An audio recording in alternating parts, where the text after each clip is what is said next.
Marcel Proust, one of the great French writers of the early 20th century, maybe one of the great French writers of all time. His masterpiece was In Search of Lost Time. Speaking of time, there's a clock going off right behind us right now. It was formerly referred to as Remembrance of Things Past, but that's not a good translation for the La Recherche de Temps Perdus. The French title has to do a lot with memories of childhood and adolescence, being a young adult and getting out in the world of aesthetics and of the salon and meeting important people in society. And also one of the themes is involuntary memory. So things about memory, things about society. Interesting chap. Let's see what we can find about him from the Astrology. And what we see is, let me give you some more room to look here. And this is all thanks to Astro Theme, which is headquartered in Paris. They have about 50,000 charts of celebrities and various interesting people on hand, and anyone can browse and have a look. So we have him as a Cancerian, and the Sun, Mercury, and Jupiter are down here, actually including the planet Uranus, are all down here in the sign of Cancer and in the fourth house. The fourth house is related to the sign Cancer, and it's ruled by the moon. It has a lot to do with the family, with the mother. And you know, it's interesting because he never really moved away from home. 1 year, I think he was in the military, and then he tried working at a regular job because his dad really wanted him to work, but he just could not really take it, and he stayed home eventually. He had a very sensitive and delicate health. I believe that he had asthma when he was a child. He was never thought of as a strong lad, and then eventually he got pneumonia when he was in later life, and I believe that has something to do with planet Saturn. Is the only planet above the Earth when he was born. Here's the ascendant, that would have been the eastern horizon. Here's the descendant, the western horizon. All the other planets, that doesn't count as a planet, all the other planets were under the Earth. So there's a lot of stuff going on. It's subconscious because of that, huh? Very turned inwardly because of that. And Saturn is a planet of deep thought, but often some pessimism. There's some negativity that comes with that. Certainly not a whole bunch of energy to do things, you know, like other people that would go to work every day or something.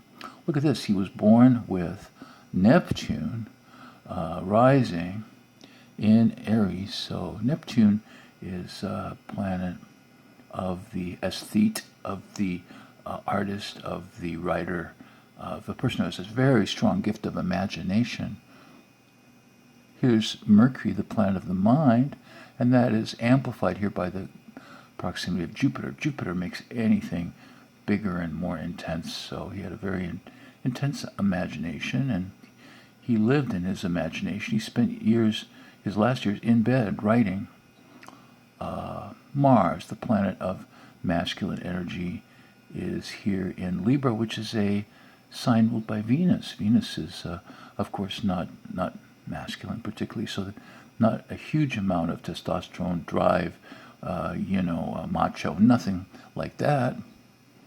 And where was Venus? Venus was in Virgo. Virgo loves to write, loves to do all sorts of detail work and stuff. So I find this just fascinating. So he dearly loved his mother. Here's the moon, and the moon was also rising in Taurus, another feminine combination there.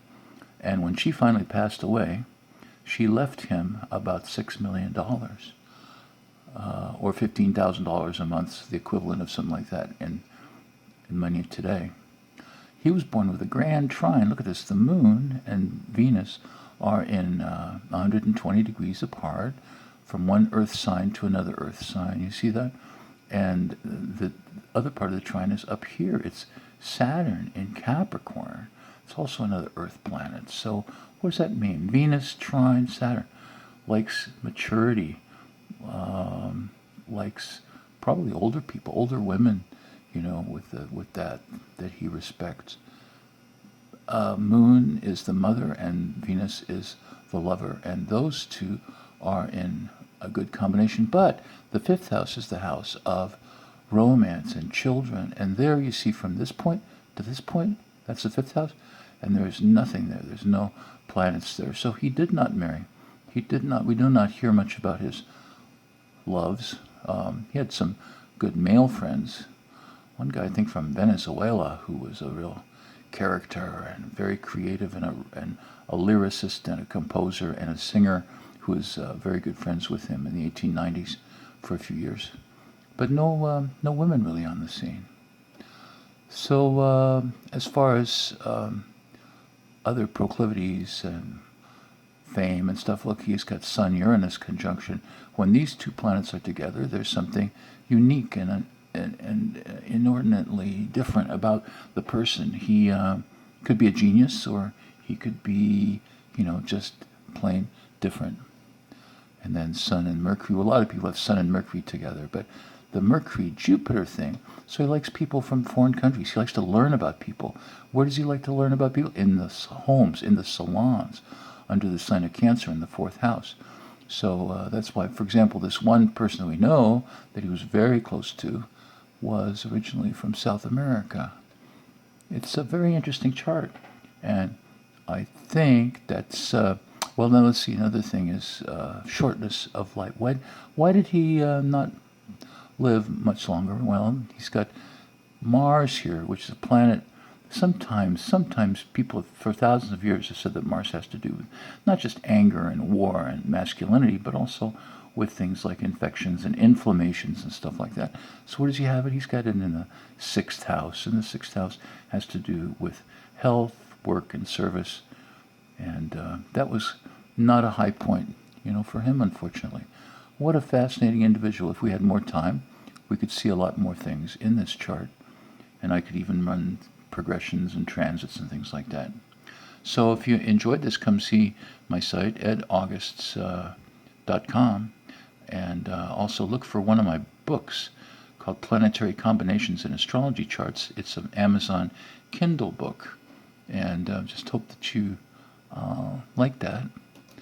And one last look at this interesting guy. Thanks so much. I appreciate you watching my videos. Thank you.